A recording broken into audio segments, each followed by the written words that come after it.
The brass was still cold when they found it. 18 spent casings .338, Lapua Magnum arranged in a rough line across a frost-covered rooftop 6 stories above a street that no American was supposed to be on. The sun had barely cleared the tree line over FOB Lincoln, Virginia, and the investigator who climbed those stairs on Christmas morning was only looking for a missing rifle. He found something else entirely. He counted the casings twice. Then he pulled out his radio and stood very still in the December cold, looking down at the street below where the last traces of the previous night's violence were still visible in the rubble and the blood and the silence that follows when fighting is finally finished. 17 enemy fighters dead, 1 engagement, 1 position, 1 shooter. No name on any deployment log. No mission authorization on any board. Nothing in the operational record that put a friendly asset on this rooftop at 23:59 hours on December 24, 2014. Nothing except the rifle itself, which had been left in its case, neatly latched beside the last brass casing like a calling card from someone who had never intended to hide what they had done. The investigator photographed the serial number and ran it through the system. The weapon had been issued to Staff Sergeant First Class David Harlow, 75th Ranger Regiment, United States Army. Killed in action, Kunar Province, Afghanistan, October 3, 2007. He read that 3 times. Then he looked at the secondary field. Next of kin, beneficiary of service record, current holder of the weapon after estate transfer. Specialist Kate Harlow, FOB Lincoln, currently confined to quarters pending court-martial proceedings, January 15, 2015. The investigator stood there for a long moment in the cold Virginia air, and he did not call it in immediately. He stood there, and he thought about what 18 brass casings meant and what they had cost the woman who left them behind. Her left hand was wrapped in surgical gauze from the wrist to the fingertips when they brought her in for the first interview that morning. The frostbite had done its work quietly during the night. 2 knuckles of the middle finger, the top joint of the ring finger. Gone by the time the surgeon finished the assessment. She sat straight in the chair. She answered every question with the same even flat voice. She did not explain herself. She did not apologize. She looked like someone who had already made peace with every consequence and was simply waiting for the world to catch up.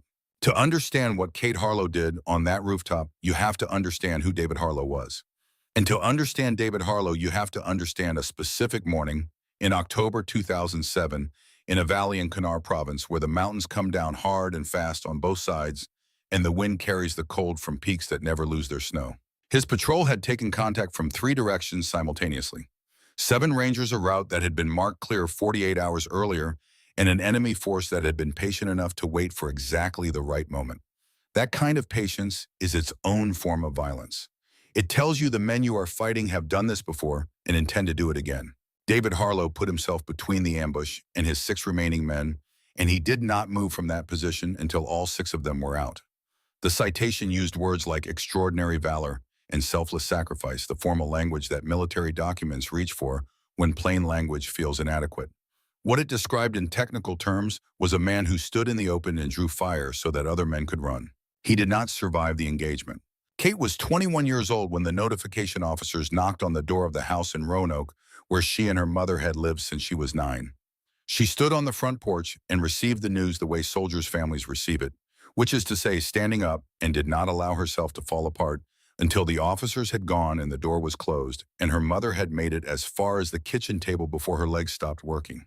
The MK-21 precision rifle came to her through the estate. David Harlow had carried it for 6 years. It still had his range tape on the stock marked in his handwriting. Windage corrections for distances he had calculated himself in a hand that was steady even on paper, even when he knew what his job required him to do. Kate kept the tape. She was already 3 months into her enlistment application when the rifle arrived. She had started the process before the funeral, before the notification, before she had any reason to believe she would need a reason beyond the one she had carried since she was old enough to understand her father's work. She had grown up watching him prepare, and she had understood since she was a child that preparation was its own form of love. He had taught her to shoot on a range in the Blue Ridge foothills when she was 14, a .22 to start then, progressively heavier calibers, as her frame developed the discipline to manage them. He was not a man who pushed his children toward danger.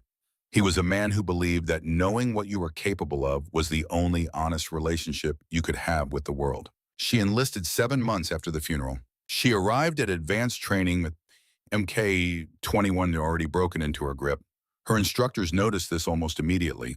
There is a difference between someone learning to shoot in someone refining what they already know, and Kate Harlow moved through the qualification stages with the efficiency of someone who had been doing the work long before the Army formalized it. At the end of her advanced marksmanship course, the range master, a warrant officer with 22 years of service who had trained 2 generations of snipers, told her that her shot groups at 700 meters were the tightest he had personally recorded in a decade of instruction. He asked her how long she had been shooting. She said, "Since I was 14. He nodded and wrote something in his notebook and did not ask anything else because men who have spent their lives around firearms recognize instinctively that some things are not about talent. They are about repetition in the dark before anyone is watching, before there is anything to prove. They are about a daughter alone on a range at 6 in the morning putting rounds through a rifle that used to belong to her father, not because she was trying to be him, but because it was the only conversation they had left." Before he deployed for the last time, David Harlow had sat with Kate on the porch of the Roanoke house on a September evening with the leaves just beginning to turn. He told her 2 things. The first was that the MK-21 was hers when he was gone and that it was a tool, and tools existed to do work that mattered, and she should use it only when there was no other choice she could live with. The second thing he said was that he had asked everything of this family for a long time, and he was asking one more thing, and that was for her to come home safe every time. Not victorious, not decorated, safe. She gave him her word on both counts. Her mother, Margaret, had extracted a similar promise years before in different words, in the blunt and practical language of a woman who had spent 18 years waiting for a knock on the door she hoped would never come. Margaret called every Sunday. The conversation was always short. The important information was always the same. "You are still there, yes. You are still whole.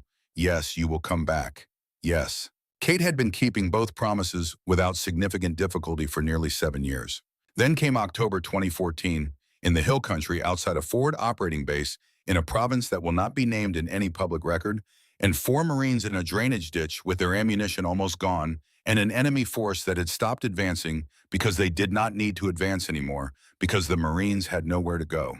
Kate was in overwatch position 400 meters east with explicit orders to observe only. Command was running a negotiation through back channels with local intermediaries. The standing instruction was clear. Do not escalate. Maintain position. Wait for resolution. She waited for 47 minutes. In those 47 minutes, she watched the enemy use the negotiation as cover. She watched them move a crew-served weapon to a new position that covered the only viable extraction route. She watched them do this slowly and carefully and without any urgency because they were not worried about the negotiation. They were waiting for it to provide the window they needed. At the 48th minute, she stopped waiting. 7 shots. The weapon that had moved into position did not fire. The 4 Marines moved when the fire broke and they made it out, and the negotiation collapsed immediately because there was nothing left to negotiate around. The investigation was opened before she was back at base.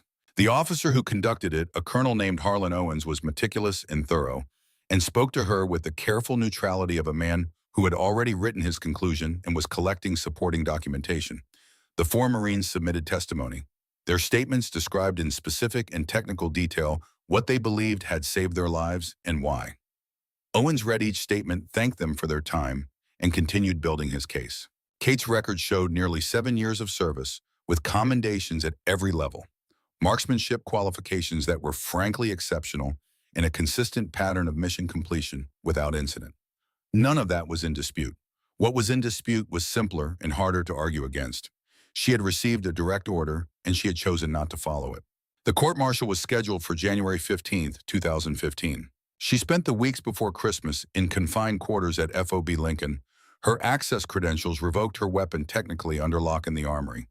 The MK-21 had been transferred to her through estate channels and existed in a gray area of the property registry that the administrative staff had not yet resolved. This was a bureaucratic oversight. It was also the reason she still had it. Her credentials had not been fully revoked either. There was a clearance code attached to her intelligence access account that should have been zeroed out when her status changed. Someone had not completed the paperwork. In a large installation with an administrative staff working reduced hours in the week before Christmas, this kind of thing happened more than anyone cared to admit. On the evening of December 23, 2014, Kate used that credential to pull the operational planning file for a mission designated Alpha 7 Sweep Eastern District, 2,200 hours, December 24th. She read it twice. The intelligence package was clean, almost perfectly clean. Weapons cache moderate value, Residential block estimated resistance, minimal to none. Route in, route out, checkpoint designations, satellite imagery with key structures marked in precise detail. The kind of package that came together when someone had spent real time on it, when the source material was reliable, when the picture was complete. That was what was wrong with it. In Kate's experience, complete pictures came from good intelligence. But good intelligence in a residential area with active presence did not look like this. It did not cover every approach angle with this level of detail. It did not account for every structural weak point in the surrounding buildings. It did not provide this quality of imagery of the specific interior spaces where a defending force would need to position itself to most effectively engage a 12-man patrol moving in standard tactical formation. This was not good intelligence. This was a map drawn by someone who knew exactly where the patrol would be and when, and had prepared accordingly. She sat with that assessment for a long time in the quiet of her quarters, with the MK-21 on the bed beside her and the operational file on her laptop screen. Then she checked the satellite imagery against her own mental map of the approach routes, the building lines, the elevation changes, the dead ground. 6 stories up, northeast corner of the residential block, 640 meters to the approach route. Clear sight lines across 7 city blocks. Minimal exposure from ground level. She knew the position before she had consciously decided anything. She had known it the way she knew all positions as a geometry problem with a human solution, the kind of calculation her father had spent years teaching her to make before she was old enough to understand why. At 1900 hours on December 24th, 2014, Kate Harlow signed out of her quarters through a perimeter checkpoint using an old transit authorization that had not been flagged in the access system. She carried the MK-21 in its case, her standard cold weather gear, and 18 rounds of .338 Lapua Magnum that she had kept in a personal storage box since her last training cycle. She was on the rooftop of the 6-story building at 1923 hours. She would be there for the next 4 hours and 47 minutes in temperatures that would drop to 11 degrees Fahrenheit by midnight. Her phone buzzed in her chest pocket at 1940, her mother calling. Sunday had come and gone, and Margaret Harlow called on Sundays, and then sometimes she called again when she had not heard back. Kate looked at the screen for a moment, at her mother's name, at the contact photo she had set years ago, her mother standing in the garden in Roanoke with her hands covered in dirt and an expression of complete satisfaction on her face. She put the phone away and settled her eye to the scope. At 2200 hours, Alpha 7 moved out from FOB Lincoln. Garrett Mercer had been running missions of this kind for 2 decades. He had the particular stillness of men who have been under fire enough times to stop confusing stillness with safety. He moved his 12 men through the pre-mission checks with the efficiency of someone who had done the procedure so many times it had ceased to require conscious attention, which freed his attention for the things that actually needed it. What needed his attention tonight was a feeling he could not quantify. He had felt it before. Not often. Twice, maybe 3 times in 20 years, in the hours before missions that had gone sideways in ways no briefing had predicted. The feeling did not have a name. It was not fear exactly. It was more like the body's understanding of something the mind had not yet processed, a low-frequency signal that the back of the brain runs independently of the reasoning centers. Something is wrong with this picture. He shared it with no one. You did not share that kind of instinct with 12 men who needed to move with confidence into a situation they were about to enter, regardless. You filed it. You stayed alert. Preston Dalton, his lieutenant, did not have this feeling. Dalton was a methodical, precise man who had read the intelligence package 3 times. He had run the route analysis twice. He had identified no substantive gaps in the picture. Intel's been verified at 3 levels, he told Mercer during the final brief. This is a clean op. Mercer nodded. He did not argue. He told his men to move. Warren Tate, the team's communications specialist, said nothing during the brief. He rarely did. Tate had a quality that some people mistook for disengagement, a habit of watching situations from a slight remove, as though he were always standing one step outside whatever was happening and tracking it from that angle. He had been doing this long enough that his instincts had a nearly perfect record. He watched the mission brief. He watched Mercer's face. He checked his equipment with the same quiet efficiency he brought to everything. He did not share his thoughts either. At 22:47 hours, Alpha 7 reached the outer perimeter of the Eastern District objective. Mercer raised his thermal scope and began his assessment. The intelligence had estimated minimal resistance, no more than 7 signatures if there was any presence at all. He counted 12, then 20. Then the count passed 30 and became unreliable because the signatures were distributed through the surrounding structures in a pattern that was not consistent with a chance defensive position. It was consistent with preparation, with planning, with someone who had drawn a map of exactly where 12 Americans would be standing and had placed his forces accordingly. He keyed his radio, identified himself, gave the count, requested clarification. He got static, then a voice asking him to stand by. He did not have long to wait for the ambush to declare itself. Explosions from 3 directions at once, not triggered by the patrol's movement, but by a signal, a coordinated initiation that meant a single command had activated multiple positions simultaneously. The building to their left came apart in a directed collapse that sealed the primary extraction route. RPG fire from the elevated positions on the north side of the block turned the street into a channeled kill zone. Mercer's men moved the way they had trained to move, which was fast and without hesitation, finding cover in the ruins of what had been a market storefront, maintaining fire discipline, keeping their sectors. Clifford Brooks took a fragment hit across the shoulder and kept moving without breaking stride, the way men with 3 children at home and 18 years of experience tend to keep moving when the alternative is worse. He had shown Mercer a photograph before they left base that evening. 3 kids in matching Christmas pajamas, the youngest, barely old enough to sit upright on her own. He carried that photograph in his left brace pocket, now behind his body armor, next to the plates. Brennan Cole, 23 years old, dove behind a concrete barrier and came up already returning fire. He had taped a photograph of his fiancée Emma inside his helmet before they left base, the same way he had done on every deployment since they got engaged, because it was the last thing he looked at before he went into a situation, and he wanted the last thing to be something worth coming back for. He had been in combat before, not like this. Mercer called for extraction. The voice on the other end was calm, with the specific flatness of a man reading from a script he has been handed. Alpha 7, the voice said, stand by. Then after a pause that felt much longer than it was. Alpha 7, situation has changed at the command level. Political considerations require we minimize American footprint in the Eastern District. You are ordered to hold position. Extraction is postponed, pending resolution of the diplomatic situation. Mercer listened to this. He understood every word. He understood it the way a man understands something that he has been told cannot happen and is watching happen anyway. He asked again. The voice on the other end told him the order stood. Then faintly through the static of the open channel, the sound of rotors. Growing, then diminishing. The extraction aircraft climbing and banking and receding into the cold December sky, their navigation lights blinking smaller and smaller, and then gone. 12 men. No support, no exit. In a kill zone that had been designed specifically for them by someone who had known they were coming. Mercer closed his eyes for 1 second.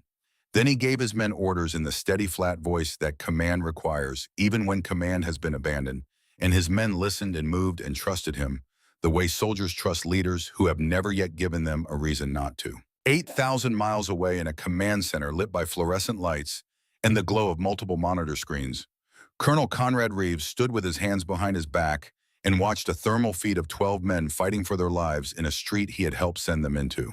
He had ordered the extraction birds to abort.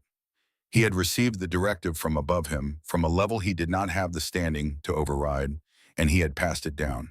He had done his job correctly. He had followed orders in the precise way that 30 years of military service had trained him to follow them. He was watching the consequences of that on screen 6. The communication officer said something about the diplomatic situation being resolved once American presence in the Eastern District was withdrawn. Reeves understood what that phrase meant. American presence. In a context where there were 12 American soldiers in that district, surrounded, abandoned, with an enemy force massing for a final push. He had done the math. It was not a complicated calculation. Then his intelligence officer pointed at screen 12 and said there was a thermal signature on the rooftop of the northeast corner building that had not been there 30 minutes ago. Single individual, long rifle, stationary. No friendly forces had been authorized for that position. Reeves looked at the signature for a long moment. The posture was wrong for enemy. The position was wrong for any attack on the men below. The sightlines told the story clearly if you knew how to read them. This was someone who had positioned themselves at the optimal overwatch point for the engagement at the exact range and angle that provided maximum coverage of Alpha 7's position. He had the intelligence officer pull the ID. Kate Harlow, specialist, 28 years old, confined to quarters, court-martial pending. He read the name once, then he read it again. He said her last name quietly to himself, in the way that a man says a name he recognizes from a context he has not thought about in years. Harlow. He had last heard that name in Kunar province in 2007 on a radio net that was going sideways in the particular way that ambushes in narrow valleys go sideways fast and loud and without clean solutions. He had been a major then running a parallel element 2 kilometers from the contact. He had listened to David Harlow's voice on that net for 12 minutes steady and precise and giving corrections and directions until the voice stopped and the net went quiet, and when the after action came in, the citation described what Harlow had done in the careful formal language that military records use when plain language is not adequate. He looked at the thermal signature on screen 12. One person, one rifle. A cold rooftop, no authorization, no support, no one who knew they were there. He turned to his communications officer and told him in clear, unambiguous terms that the position on grid reference 12 was not to be engaged under any circumstances. He did not explain why. He did not need to. Then he stood and watched screen 6 and screen 12 simultaneously, and he began to calculate how long it would take to reach the Secretary of Defense on Christmas Eve and whether 20 minutes was enough time to save 12 men who had been told that the people responsible for their lives had decided they were acceptable losses. On the rooftop, Kate Harlow did not know any of this. She knew what she could see through the scope. She knew the temperature of the air and the direction and speed of the wind and the drop table for .338 Lapua at 640 meters in current conditions. She knew the positions of 43 fighters below her, and she had ranked them by threat, and she had worked out the sequence, and she had run through it 17 times in her mind until the sequence was as solid and certain as any piece of information she had ever held. She knew that her left hand was losing sensation. She knew that her mother had called 3 times now. The third call had come at 23:40, and she had watched the screen light up in her peripheral vision and had not moved and had not looked away from the scope. She knew what her father had told her on the porch in September 2007. Only when there is no other choice you can live with. She looked through the scope at Brennan Cole checking his last magazine, at Clifford Brooks with blood on his shoulder still covering his sector, at Garrett Mercer moving along the line of his men in the darkness, checking each one, making sure each one was still in the fight, doing the things that leaders do when everything else has been taken away from them. She thought about the promise she had made, not the one to her mother. That promise was already broken by the simple fact of being on this rooftop. She had known that when she climbed the stairs. The other promise, the one made to a man who had stood in the open so that other men could run. She heard his voice the way she sometimes heard it, not as memory exactly, but as the particular internal clarity that comes when a decision resolves itself into something simple and plain, and not requiring further analysis. Only when there is no other choice you can live with. She reached up and removed the earpiece. The voice coming through it, giving orders she had already decided not to follow, cut off in the middle of a sentence. She checked her watch. 2,359 hours, 1 minute until Christmas. She settled her breathing. 4 counts in, hold, 8 out. Her heart rate dropped to the number it reached on the range on good days when everything was aligned. 50 beats per minute, 48. The world contracted to the scope and the rifle and the sequence she had built and rebuilt 17 times in the 4 hours she had been on this rooftop. Below her, the enemy commander raised his hand. Her crosshairs found him first. The first shot broke the silence at exactly midnight. No bells, no celebration. The suppressor reduced the report to something barely distinguishable from the wind moving through the broken buildings, a sound like a heavy door closing in a room far away, absorbed immediately by the cold and the dark, and the ambient noise of a firefight that had been running for 40 minutes. The enemy commander was raising his hand to signal the final push when the round found him. He dropped without completing the gesture. His body folded at the knees and then the waist, and then he was on the ground, and the hand came down with him, and the signal he had been about to give was never given. Kate was already on target too. The RPG operator on the western roofline was turning toward the sound, confused, processing the sudden absence of the man who had been standing 10 feet to his left a moment before. Kate did not give him time to complete the turn. 610 meters. Wind from the east at 2 knots. The adjustment was minimal. She made it without conscious thought, the way a pianist makes adjustments between notes, the body executing what the mind has already solved. The second shot, the RPG operator went down. The weapon dropped from his hands and clattered against the parapet and did not fire. 2 shots. 7.3 seconds elapsed. The enemy sniper on the northern rooftop had been scanning for her since the first shot. She could see him through the scope, a professional, working his own equipment, sweeping methodically, knowing from the angle of the first impact and the absence of sound that whoever had fired was somewhere in the northeastern quadrant, elevated, suppressed. He was good. He was narrowing the search pattern, with the efficiency of someone who had done counter-sniper work before. Kate waited 3 seconds, 4, 5. She needed him to commit.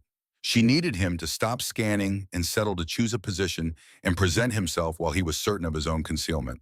He shifted left around a ventilation housing on his rooftop, seeking a better angle on the eastern buildings. His head cleared the housing by 4 inches, 700 meters. The ballistic drop at that range required a correction that most shooters spend years learning to make instinctively. She had spent 7 years making it with her father's rifle on the range in the Blue Ridge foothills, in the dark before anyone was watching, before there was anything to prove. Third shot. The enemy sniper's rifle fell. 14.1 seconds elapsed. The counter-sniper threat was gone, and she had not yet been located. Below her, the first disruption was spreading through the enemy force. 3 men down in 14 seconds with no visible shooter, no audible report that could be triangulated, no muzzle flash. The fighters nearest the commander were looking at his body and then at each other, and the choreography of a coordinated assault was beginning to come apart at the seams in the way that choreography does when the director is no longer present to hold it together. Kate did not pause to observe this. She was already on target 4. A fighter moving toward the SEAL position with 2 grenades held across his chest, advancing low and fast along a drainage ditch that ran parallel to the street. 590 meters. Moving target. She led him by 18 inches, compensated for his velocity, and fired. The grenades did not go where he had intended.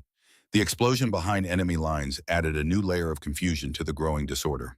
19.8 seconds. The machine gun position on the eastern approach had been the threat Mercer feared most. 2 men crew-served weapon set up to rake the SEAL defensive line at the moment the final push began.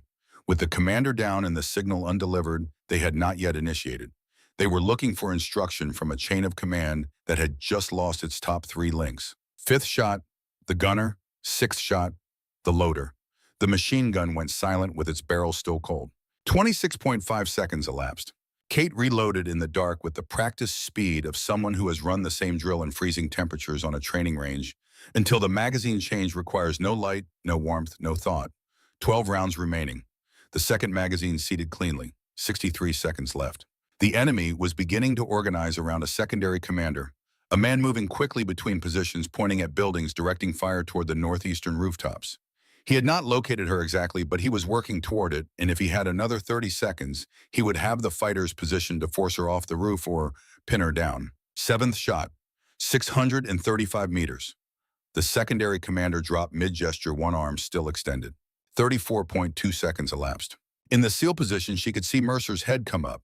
He had registered the pattern, men falling without the signature of direct fire from within the engagement. Leadership being removed with a precision that was not random. He turned and looked upward, scanning the elevated positions to the northeast, and even at this distance, and through thermal imaging, she could read the moment of comprehension in his posture. Someone was up there. Someone was working for them. She did not have time to acknowledge this.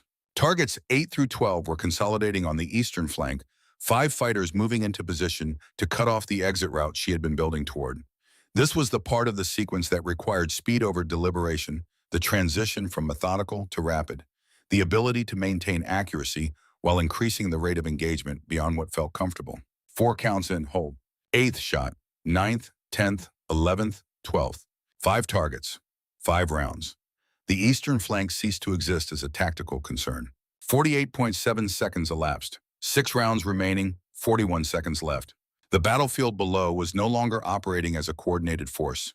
It was operating as a collection of frightened individuals who understood that something was killing their leadership and their key weapons systematically from a direction they had not located, with a consistency that suggested this was not luck. Frightened individuals with weapons were still dangerous. But frightened individuals without direction were not an assault force. They were a crowd. She worked through the remaining targets in the sequence she had built, eliminating the radio operator who was trying to call for reinforcement, opening the northeast corridor by removing the 2 fighters blocking it, discouraging pursuit by taking the man attempting to organize a follow-on force. Each shot placed where her father's range tape said to place it at distances he had marked with his own hand in a notation system she had memorized so completely it had long ago become her own. 76.9 seconds elapsed. 2 rounds remaining, 13 seconds. The last clear threat was a fighter on a far rooftop setting up a light machine gun to cover the corridor she had opened. 710 meters. The wind had picked up 2 knots in the last 30 seconds, A change she had tracked through the scope's reticle movement on the target, a change she adjusted for without stopping to calculate it, because calculation of this kind had stopped being a conscious process somewhere around the 3,000th repetition. 18th shot. The machine gun tipped over the parapet, fell 6 stories to the street below. 84.7 seconds elapsed. Kate kept the last round chambered. She swept the scope across the remaining positions. What she saw was not a force preparing to regroup. It was men seeking cover and distance. The body language of fighters who have absorbed more than their psychological architecture was built to handle and have made the individual calculation that survival requires movement away from the current situation. The northeast corridor was open. She watched Mercer signal his men, watched them form up with the smooth coherence of a unit that has trained together long enough to read signals without words. Watched Brennan Cole check his sector and move.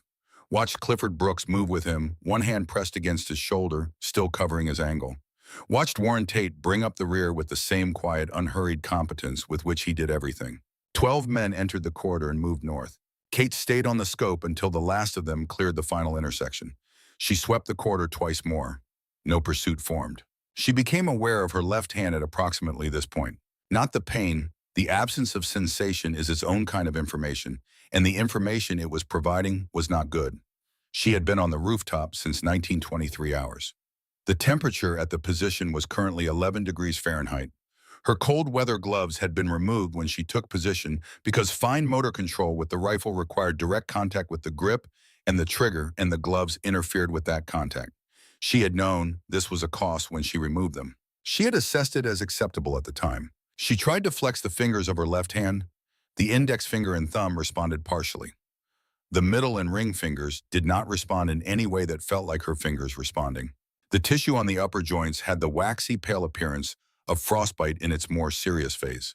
What she was looking at was past the point where rewarm and recover was the expected outcome. She noted this. She filed it. She began to break down the MK-21 with her right hand, and whatever functional movement remained in her left, working slowly and methodically, removing the magazine, clearing the chamber, collapsing the components in the sequence her father had taught her on a workbench in the garage in Roanoke when she was 15 years old. The rifle went into its case. The case latched. She sat back against the parapet wall and looked at the sky above Virginia and listened to the sound of rotor blades approaching from the north, low and fast, and running dark, the sound of extraction birds that someone had sent back around after someone had decided that 12 lives were worth the political consequences of changing an order. Her phone was in her chest pocket. She took it out with her right hand. 3 missed calls from her mother, the last one at 0003 hours, 3 minutes into Christmas morning. She looked at the screen for a moment at her mother's name, at the contact photo, at the garden, and the dirt-covered hands. She called back. The phone rang twice before Margaret Harlow picked up in Roanoke. Kate said she was all right. Her mother did not ask where she had been, because Margaret Harlow had spent 30 years in the company of military people and understood that some questions were not questions that received useful answers. She asked if Kate was cold. Kate said yes. Margaret said she had kept dinner. Kate said that was good.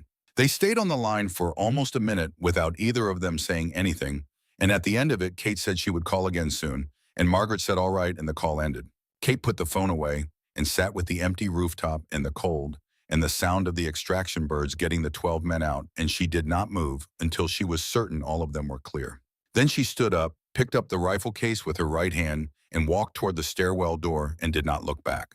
The surgeon at FOB Lincoln, who assessed her left hand on the morning of December 25th, was direct with her in the way that experienced military surgeons are direct. There was no confusion about what had happened and no ambiguity about what the repair would require. The tissue on the upper joints of the middle and ring fingers was not viable. There was a reasonable chance of retaining partial function below those joints with appropriate care. There was no scenario in which she was getting those knuckles back. She listened and nodded and asked how long the procedure would take. He told her. She said she understood. She asked whether she would retain sufficient function in the remaining finger structure to perform fine motor tasks.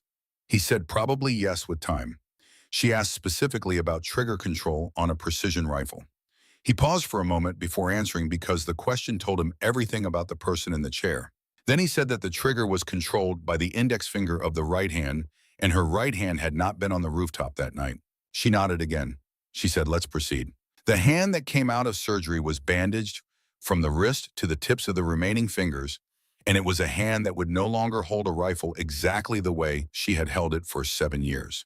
The grip pressure, the weight distribution, the muscle memory built across 10,000 training repetitions, with the Mk21 resting in the specific cradle of a specific left hand, would require rebuilding from a different geometry. She knew this without anyone telling her. This was the cost she had not been able to calculate in advance. She had calculated the career consequences before she climbed the stairs. She had calculated the legal consequences, the disciplinary consequences, the probability of prosecution.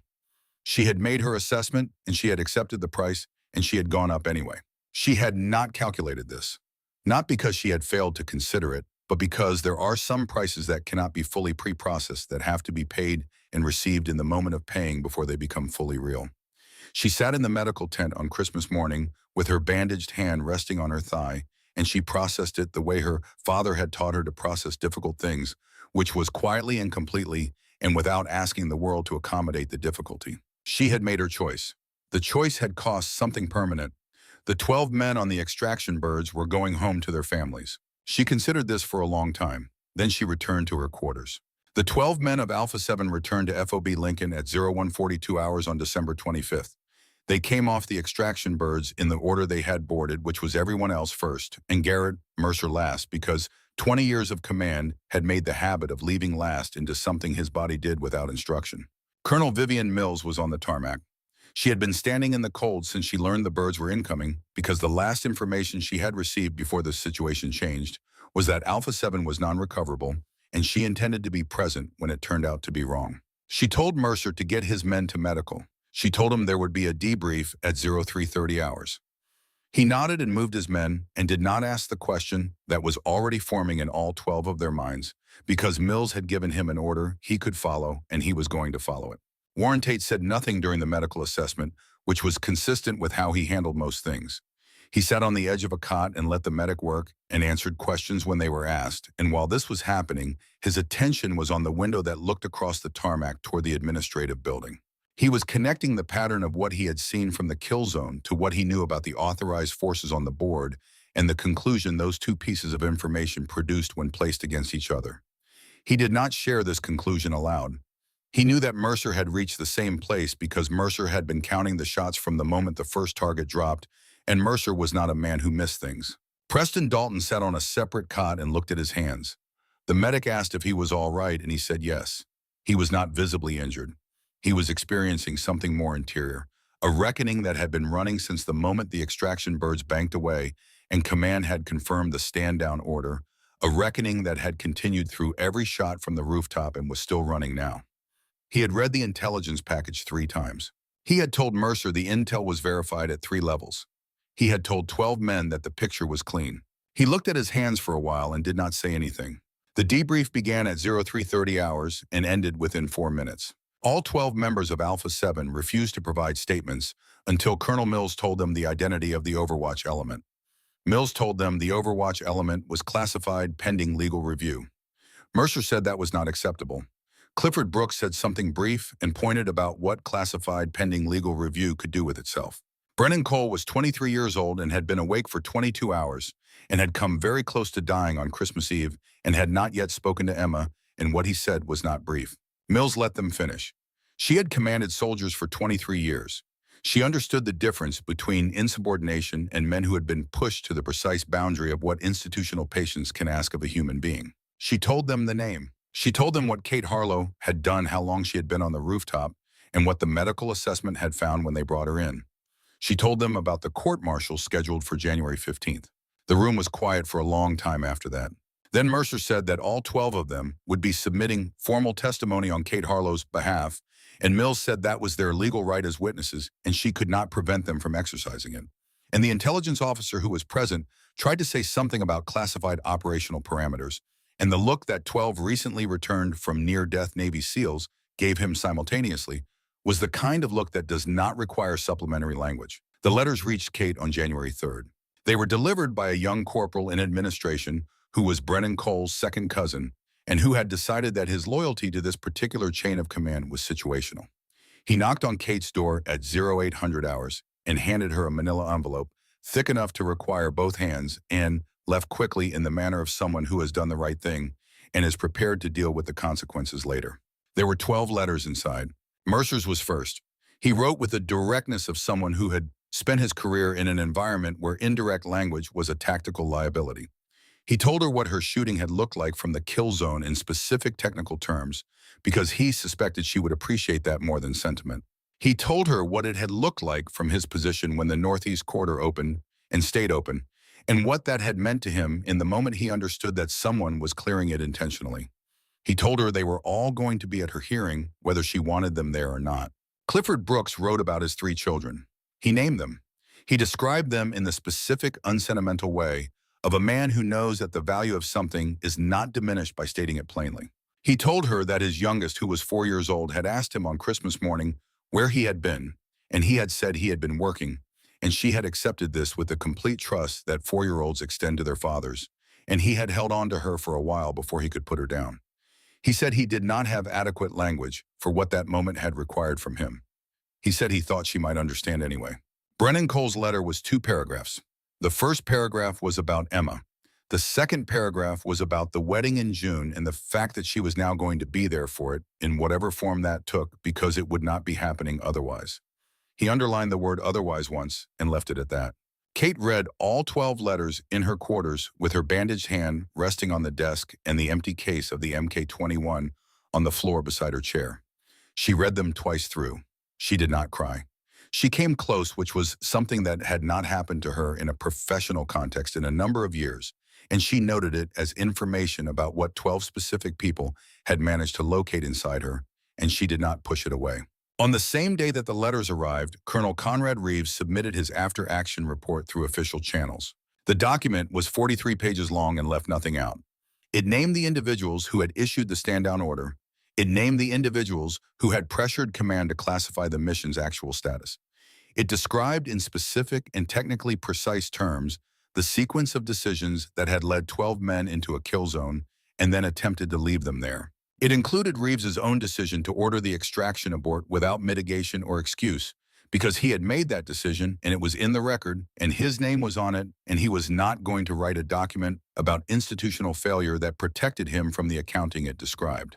He also noted in a section toward the end that the unauthorized sniper whose actions had changed the outcome of the engagement was Specialist Kate Harlow, and that her conduct during the engagement represented the most precise and effective individual action under fire he had personally observed in 30 years of service, and that the pending court-martial represented an institutional response that was in his professional assessment, an inversion of the values the institution existed to protect. He sent the document.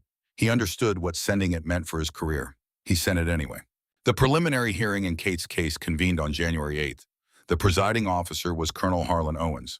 Kate sat across from 3 officers in a room that smelled of old coffee and institutional fluorescence, and said very little because there was not much to say that the record did not already contain. The charges were clear and accurate. She had received direct orders and she had chosen not to follow them. This was the second time she had made this choice. The evidence was documentary audio and ballistic. There was no factual dispute worth having. The presiding officer asked her whether she understood the gravity of repeated willful insubordination. She said yes. He asked whether she acknowledged that saving lives did not constitute authorization for violating direct orders. She said she understood the legal position. He asked whether she had anything to say in mitigation. She looked at Owens for a moment. She had been in the same room as him before during the Blue Ridge proceedings, and she had noted then what she noted now, a particular quality of official neutrality that sat slightly too comfortably on a man conducting proceedings. He had a personal investment in concluding in a specific direction. She said she had made her choice, and she would make it again under the same circumstances, and she had nothing further to offer the board. The board recommended proceeding to full court-martial. Owens watched her leave the room with the expression of a man watching something proceed exactly as he had arranged. What Owens did not know at the time of the preliminary hearing was that the radio transcript from the night of December 24th had not been as completely contained as he had assumed. The communications log from Command Center that night was a layered document with multiple access points, and one of those access points had been used shortly before the log was flagged for classification review, and the person who had used it was not anyone that Owens would have anticipated. Preston Dalton had been doing his own accounting since the night of the extraction. He had pulled every document he had legitimate access to. He had talked to no one about what he was looking for. He had done the work with the same methodical precision he brought to mission planning, which meant he was thorough and he was patient, and he did not stop before the picture was complete.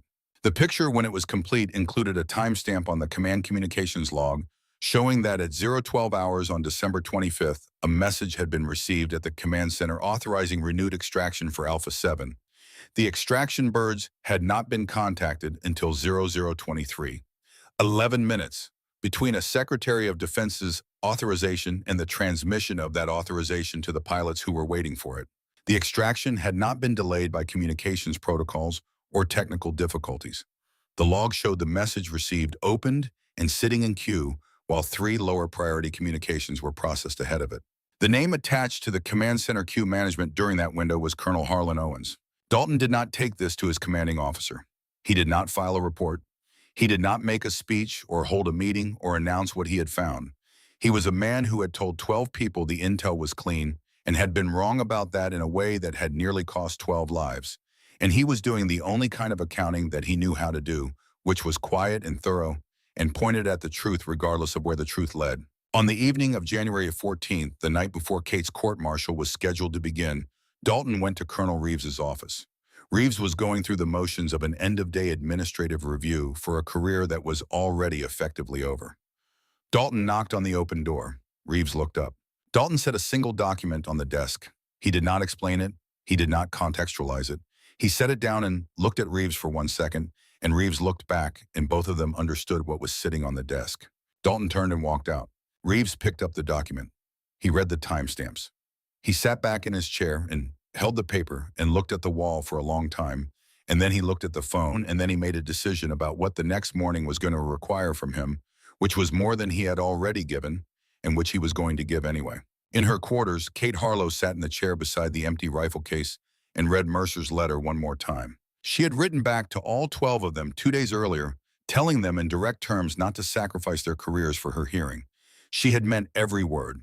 She had also known writing it that they were not going to listen because they were Navy SEALs, and she had saved their lives in the institution of telling Navy SEALs what to do, though under those circumstances had a notoriously poor track record. The court-martial was in 12 hours. She turned off the light. She lay down. She looked at the ceiling and thought about her father's handwriting on the range tape, each correction marked in the steady hand of someone who trusted the numbers because he had earned them. And she listened to the building settle in the Virginia winter, and after a while she slept. The court-martial convened at 0900 hours on January 15, 2015. The room was a standard military judicial space at FOB Lincoln functional and without character, designed to communicate that what happened inside it was procedural and not personal. 3 officers on the panel, a JAG prosecutor who had reviewed the file and understood that his job in this proceeding was primarily clerical. A defense counsel who had done what defense counsels do when the facts are not in dispute, which is to construct the most viable framework around the facts and hope that the panel could be moved by context even when they could not be moved by evidence. Kate sat at the defense table in her uniform. Her left hand rested on the table with the bandaging visible at the cuff. She did not attempt to conceal it or draw attention to it. It was part of the record documented in the medical report entered as Exhibit 7, and she treated it the way she treated all factual elements, which was to acknowledge its presence and return her attention to what was actually happening. The prosecutor walked through the charges with the efficiency of a man reading a technical document. Direct order, December 24, 2014. Stand down and observe only. Acknowledgement of order documented in communications log. Subsequent engagement of enemy targets without authorization. 17 confirmed casualties attributable to the defendant's weapon. This was the second count of willful insubordination during active operations within a 60-day period.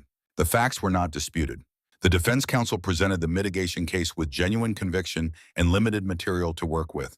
12 lives saved, exceptional marksmanship record. Nearly 7 years of exemplary service. The medical evidence of what the defendant had endured during the engagement she had not been ordered to conduct. He called the nature of the orders themselves into question, not legally because legally they were valid orders, but morally suggesting that the panel consider the context in which a soldier makes the calculation to disobey. The panel considered this for 4 hours. All 12 members of Alpha 7 were present in the building, seated in a waiting room down the corridor in civilian clothes. They sat and were quiet mostly. Clifford Brooks read a book. Warren Tate looked at the wall. Brennan Cole checked his phone repeatedly for messages from Emma. Garrett Mercer sat with his hands on his knees and did not move. The verdict was delivered at 13:47 hours. Guilty on both counts. The sentence was 2 years confinement in a military correctional facility, forfeiture of all pay and allowances, and a dishonorable discharge from the United States Army. The presiding officer read the sentence with the same procedural neutrality that characterized the entire proceeding. The institution was performing a function it was legally required to perform, and it was performing it correctly according to the law that governed it. Kate received it, standing. She did not change expression. She acknowledged the verdict with a nod that was not submission and not defiance, simply a woman confirming that she had heard and understood what had been said to her. Her defense counsel put a hand briefly on her arm, and she thanked him quietly for his work. She was escorted from the room. In the corridor she passed, within 20 feet of the waiting room where Alpha 7 was sitting. The door was partially open. Mercer saw her through the gap. Their eyes met for perhaps 2 seconds. He did not say anything because there was nothing that the situation permitted to be said through a partially open door in a courthouse corridor with escort present. She did not say anything either. She held his gaze for those 2 seconds, and then she continued down the corridor. It was the only communication that passed between them directly that day. The document that Colonel Conrad Reeves had submitted through official channels had been routed upward through the classification review process in the way that sensitive documents are routed slowly with each successive layer, adding a classification designation and a routing delay until it arrived at the desk of someone senior enough to decide what to do with it. The person at that desk made a decision consistent with institutional self-protection, which was to hold the document pending further review, meaning pending the conclusion of the Harlow court-martial, meaning pending the point at which the politically inconvenient elements could be addressed in a controlled environment. What that person had not accounted for was the second copy. Reeves had not submitted one copy of his after-action report. He had submitted one copy through official channels because that was his professional obligation, and he was going to fulfill it. He had also sent a second copy through a personal contact with whom he had served in an earlier posting to a journalist at the Washington Post who covered defense and intelligence matters and who had, over the course of a long career, built a reputation for handling sensitive material with the specific kind of care that meant protecting sources and publishing the truth. The journalist read the document over 2 days. She verified the key factual claims against the sources available to her. She contacted the DIOD press office for comment and received a response that neither confirmed nor denied the specifics, while strongly suggesting that publication would be premature. She published on February 8, 2015. The story ran under a headline that described in plain language a defense contractor's role in the preparation of an intelligence operation that had resulted in 12 American Special Operations soldiers being deployed into a planned ambush, and the subsequent decision by senior military leadership to proceed with a court-martial of the soldier whose unauthorized intervention had prevented those 12 deaths. The story named Apex Defense Group. It named the $4 billion contract. It named the intelligence package and the specific personnel responsible for its verification and transmission. It included the timestamp evidence showing the 11-minute delay in transmission of the Secretary of Defense's authorization. It named Colonel Harlan Owens. It also named Kate Harlow and what she had done on a rooftop on Christmas Eve with 18 rounds and her father's rifle, and what the institution had done to her in response. The story ran on a Sunday morning. By Monday afternoon, 3 members of the Senate Armed Services Committee had issued public statements. By Tuesday, the House Armed Services Committee chairman had requested a classified briefing from the Secretary of Defense. By Wednesday, Apex Defense Group's stock had dropped 41%, and its government contracts were under formal review. By the end of the week, Colonel Harlan Owens had been placed on administrative leave pending an investigation by the Army Inspector General that would, over the following months, expand into a criminal referral to the Department of Justice. The Senate Armed Services Committee convened hearings in March. The first session opened in the Russell Senate Office Building in Washington, partially public the opening statements and senior official testimony conducted in front of cameras, operational specifics handled in closed sessions that followed. Conrad Reeves testified on the second day. He was no longer on active duty. He sat before the committee in civilian clothes, a gray-haired man with the bearing of someone who has spent 30 years in a professional posture and cannot entirely leave it behind. And he answered every question with the same directness that had characterized his written report. A senator from Virginia asked him about the anonymous encrypted message that Kate Harlow's defense counsel had referenced in the court-martial proceedings. The message that had reached Kate before the mission, the one that had told her Alpha 7 would be abandoned that night. Reeves acknowledged it without hesitation. He had sent it, he told the committee. He had reviewed the intelligence package for the Alpha 7 mission 2 hours before its execution, and something in the structure had struck him as inconsistent with organically developed intelligence. He could not prove his suspicion at the time. He did not have the standing to cancel the mission on instinct. But he had served with David Harlow in Kunar province in 2007, and he knew that SFC, Harlow's daughter, was at FOB Lincoln, and he knew from her service record what she was capable of, and he had sent a message into the operational system that he hoped might reach someone who would understand what it meant. He had not known it was her credentials that still had access. He had not known she would act on the message because acting on it required a level of personal cost that he had not been certain anyone would accept voluntarily. He had sent it because it was the only action available to him that carried any reasonable probability of reaching someone who might do what needed to be done. A senator asked whether he thought that was an appropriate use of command authority. Reeves said no. He said it was not appropriate and it was not authorized, and he would do it again under the same circumstances. And he wanted the committee to understand that these two statements were not contradictory. He said that there are situations in which the appropriate action and the correct action are not the same thing, and that a system which cannot account for this distinction is a system that is already in the process of failing the people it exists to protect. The hearing room was quiet for a moment after he said this. Garrett Mercer testified on the fourth day. He described what he had seen from the kill zone on Christmas Eve with the technical precision that the committee had been expecting from a SEAL commander and the human weight that several of its members had apparently not been. He described the extraction birds departing. He described the radio communications. He described the moment he understood that command had made its decision and what that decision meant for the 12 men in his charge. He described the first shot from the rooftop and the second, and the pattern that developed over the following 84 seconds, and what that pattern had done to the tactical situation. He was asked what he believed the appropriate recognition would be for Specialist Harlow's actions. He said that she had saved 12 lives at the cost of her career, her freedom and the permanent use of 2 joints in her left hand, and that the institution had thanked her for this by putting her in a military prison, and that he would leave the question of appropriate recognition to the members of the committee, but that he hoped they would weigh what he had just described carefully when they considered their answer. Brooks and Cole testified on the same afternoon. Brooks named his 3 children before the committee stated what they still had because of Kate Harlow and sat down. Cole was 23 years old and handled the Senate chamber the way he handled everything since Christmas Eve, which was by saying exactly what was true and nothing that wasn't. He told the committee about the photograph of Emma inside his helmet and what it had meant to see it on Christmas morning instead of as evidence at an incident reconstruction. The room was quiet when he finished. The hearings concluded in May. The full committee report was released in September, running to 412 pages.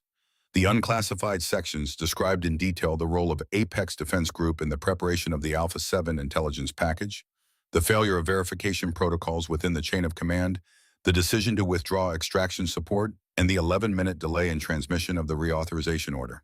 Colonel Harlan Owens was the subject of a separate criminal referral to the Department of Justice. The investigation into his conduct and into the financial arrangements between his family trust and a subsidiary of Apex Defense Group, established 14 months before the Alpha 7 mission, continued through the autumn of 2015. On November 18, 2015, the President of the United States signed an executive grant of clemency for Specialist Kate Harlow, United States Army. The grant vacated the court-martial conviction on both counts, restored her to honorable discharge status, and reinstated all pay benefits and entitlements that had been forfeited at the time of sentencing. Kate was in a rented apartment in Alexandria, Virginia, when her former defense counsel called to tell her. She had been out of the correctional facility since September released, pending the outcome of the clemency review, living with a month-to-month lease and a part-time contract, doing security assessments for a firm that did work she was qualified for and paid her a rate that reflected the qualifications without requiring her to explain to anyone why she was no longer in the Army. She listened to her counsel describe the terms of the grant. She asked the relevant questions. She thanked him for his work over the previous 10 months. She ended the call and sat for a while in the kitchen of the apartment with her left hand resting on the table, looking at the healed surface of what was left of those 2 fingers. The Army had offered reinstatement as part of the clemency discussions. She had been asked several times through several different intermediaries whether she would consider returning to active service. The question was always framed carefully with an awareness of what it was asking. She had declined each time, not because she was angry, because she understood now what she was and what she was not, and the two things were no longer the same. She was suited for work where her judgment was the asset, where the person who hired her wanted her to assess a situation and make a call and trusted her to make it correctly, where she did not have to perform obedience to a chain of command that had proven in the most concrete terms available that obedience and correctness were not always the same thing. She called her mother in Roanoke and told her about the clemency.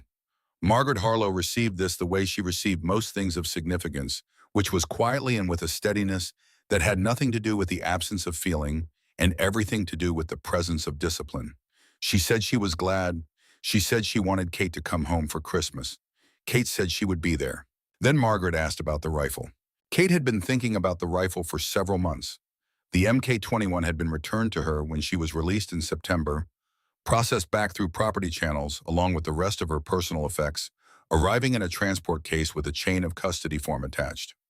She had opened the case when it arrived and looked at the weapon for a long time without touching it. She had made her decision about what to do with it before the clemency came through. The clemency had confirmed the decision rather than creating it. The National Infantry Museum at Fort Benning, Georgia houses the permanent record of the United States Army Infantry, the artifacts and documents and personal effects through which the institution preserves its memory of what it has asked of its people and what those people have given in return. It is the kind of place that understands the weight of objects that have been carried into combat because it has been the custodian of those objects long enough to know that a rifle is not only a rifle when it has been in the hands of the right person at the right moment. Kate contacted the museum's collections director in October. She described the weapon and its provenance. She described what she wanted the display to communicate, not in terms of her own actions, but in terms of the line of inheritance that the weapon represented. The collections director listened and asked careful questions and said that the museum would be honored. The formal transfer took place on December 12, 2015. Colonel Vivian Mills drove down from FOB Lincoln. She had submitted her own testimony during the Senate hearings and had accepted the career consequences of doing so with the matter-of-fact equanimity of someone who had been calculating that exchange for months and had arrived at peace with the arithmetic. She was still on active duty, still commanding FOB Lincoln, and had driven to Fort Benning on a Friday morning because there are things you show up for, and this was one of them. Kate met her in the museum's main gallery. They shook hands. Kate was in civilian clothes. Mills was in service uniform. The gap in formal status that this represented was real, and both of them were aware of it, and neither of them treated it as relevant to what they were doing. The display case had been prepared in the East Gallery adjacent to the section documenting Ranger operations in Afghanistan. The MK-21 was mounted on a padded backing inside a climate-controlled case, with the range tape still on the stock, David Harlow's handwriting still visible at the specific correction points he had marked for conditions he had encountered in a country he had not come back from. The placard read, M24SWS, serial number 7743-A, issued to Staff Sergeant First Class David Harlow, 3rd Battalion, 75th Ranger Regiment, carried in service from 2001 to 2007, Kunar Province, Afghanistan, KIA October 3, 2007, subsequently held by Specialist Kate Harlow, United States Army, FOB Lincoln, Virginia, December 24, 2014. Father and daughter, same rifle, same mission. Kate read it once.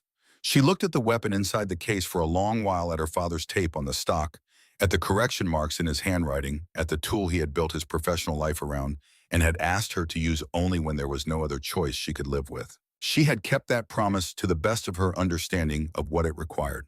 Mills stood beside her. Neither of them spoke for a moment. Then Mills put her hand on Kate's shoulder briefly 1 second, the pressure of acknowledgement and nothing more. And then her hand was gone, and they were standing side by side in front of the display case in the quiet of the museum gallery.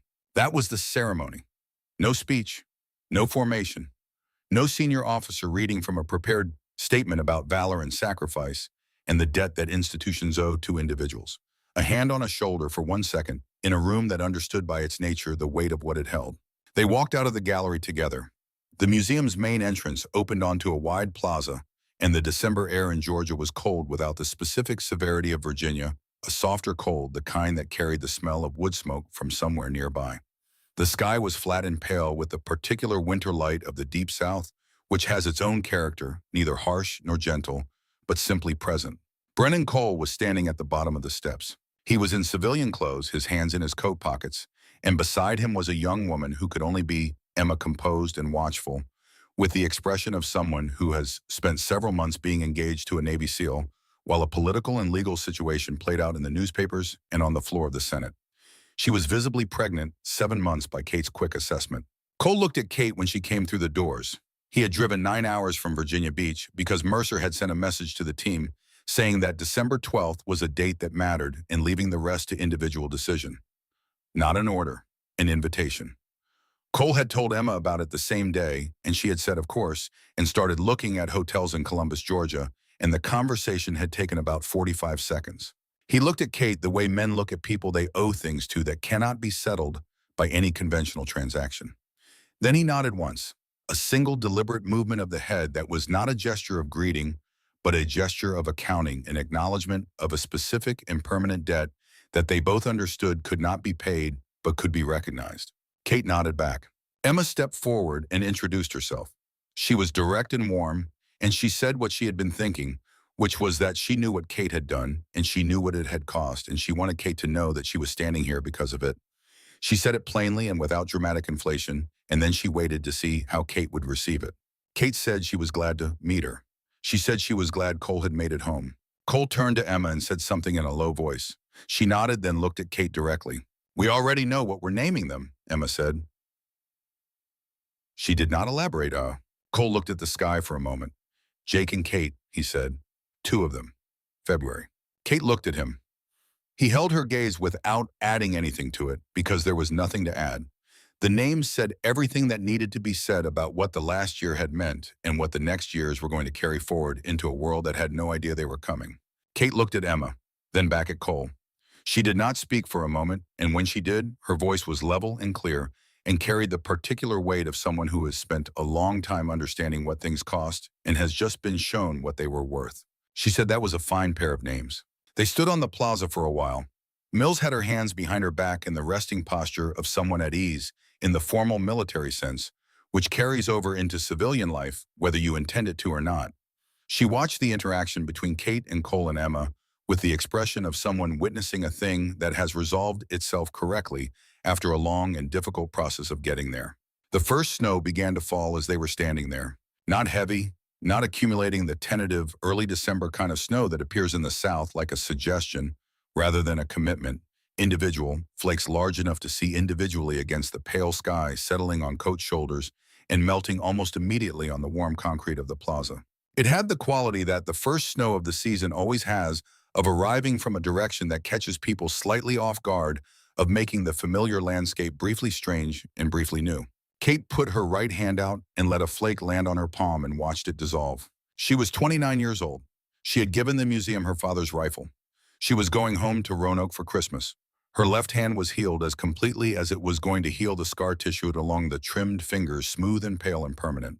The grip she had spent 7 years building, now rebuilt differently, a new geometry that worked and was hers, and was not the same as what it had been. She had come to understand something about the promise she had made in September 2007, the one about using the rifle only when there was no other choice she could live with. She had understood it as a constraint for most of the years since, a line that marked the boundary of acceptable action. She understood it differently now, not as a limit, but as a definition. Her father had not been telling her to hold back.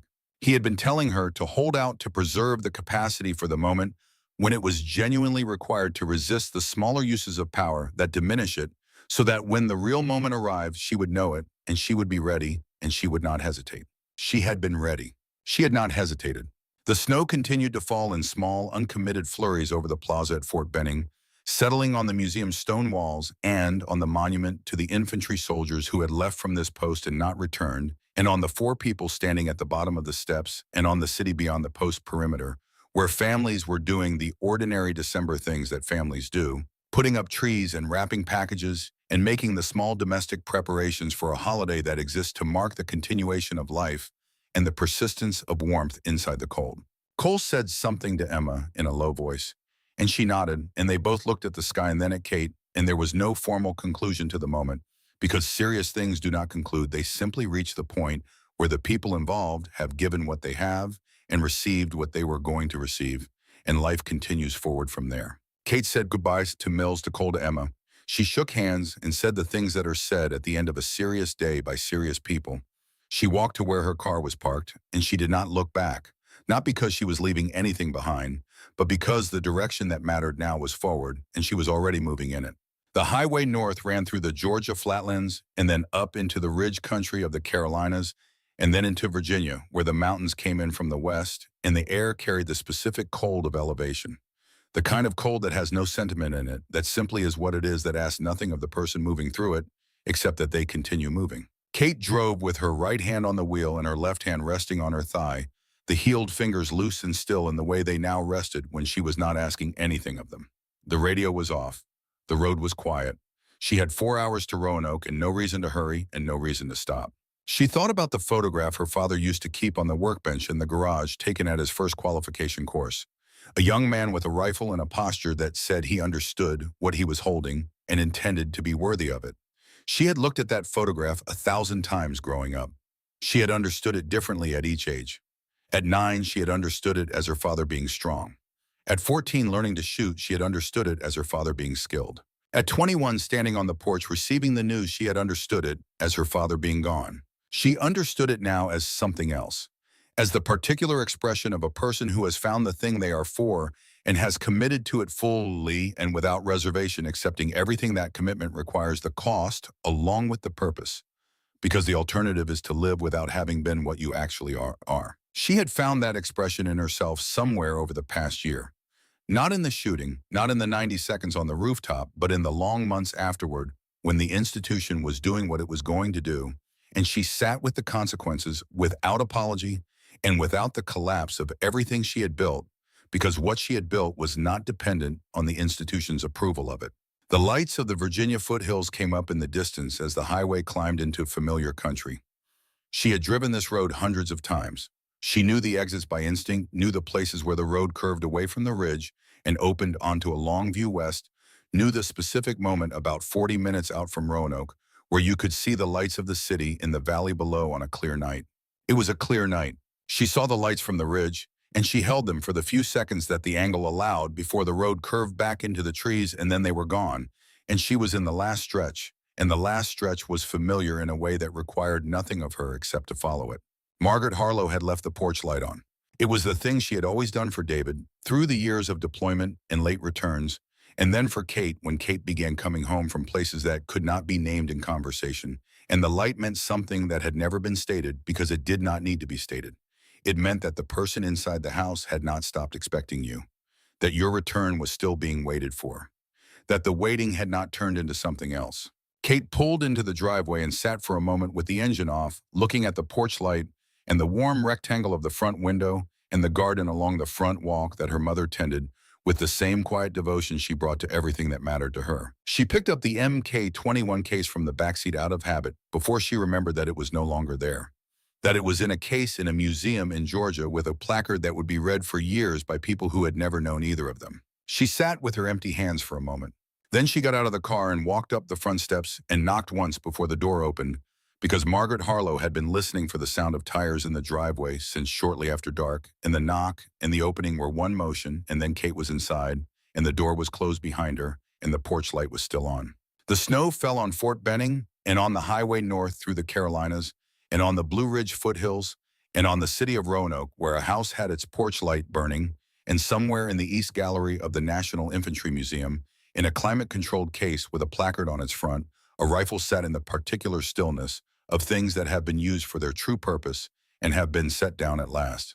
The correction marks on the range tape were still legible in the low gallery light, each one placed in a steady hand at distances measured and verified, and trusted the handwriting of a man who had understood that precision was not about perfection, but about preparation, about doing the work before the moment arrived, so that when the moment came, you were already there. His daughter had understood this. She had understood it on a rooftop in the cold on Christmas Eve, and she had understood it in a military courtroom in January, and she had understood it in a prison facility through the months that followed, and she understood it now, coming home, her hands empty of the rifle and full of what the rifle had made possible. 18 rounds, 90 seconds, 12 men home for Christmas. Her father's handwriting on the range tape, her own corrections built on top of his 7 years of mornings on the range. The conversation they had continued past the point where one of them could still speak.